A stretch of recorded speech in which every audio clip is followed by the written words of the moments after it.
കോഴിക്കോട് കൊടിയത്തൂരിലെ സദാചാര ഗുണ്ടാക്രമണത്തിൽ മുഖ്യപ്രതി പിടിയിലായിരിക്കുന്നു. അഹമ്മദാബാദ് എയർപോർട്ടിൽ വെച്ചാണ് റഫീഖ് എന്നയാൾ പിടിയിലായത്. മർദ്ദനമേറ്റ ആബിദ് ചികിത്സയിൽ തുടരുകയാണ്.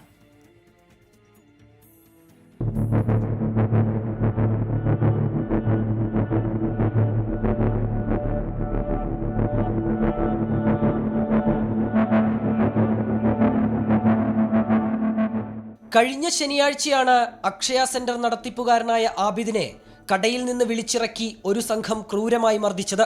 സ്ഥാപനത്തിലെ ജീവനക്കാരിയുമായുള്ള സൗഹൃദത്തിന്റെ പേരിൽ ബന്ധുക്കൾ മർദ്ദിച്ചുവെന്നാണ് പരാതി. 5 പേർക്കെതിരെ കേസെടുത്ത മുക്കം പോലീസ് ലുക്കൌട്ട് നോട്ടീസും പുറത്തിറക്കിയിരുന്നു. വിദേശത്തേക്ക് കടക്കാനുള്ള ശ്രമത്തിനിടെ അഹമ്മദാബാദ് എയർപോർട്ടിൽ വെച്ചാണ് മുഖ്യപ്രതി റഫീഖ് പിടിയിലായത്. ഇയാളെ മുക്കം പോലീസിന് കൈമാറും. മറ്റ് പ്രതികൾക്കായും അന്വേഷണം ഊർജിതമാക്കിയതായി പോലീസ് അറിയിച്ചു. കാറിൽ കയറ്റിക്കൊണ്ടുപോയി അജ്ഞാത കേന്ദ്രത്തിൽ വച്ചായിരുന്നു മർദ്ദനം. തലയോട്ടിക്കും വാരിയെല്ലിനും ഗുരുതരമായി പരിക്കേറ്റ ആബിദ് ചികിത്സയിൽ തുടരുകയാണ്. 24 കോഴിക്കോട്.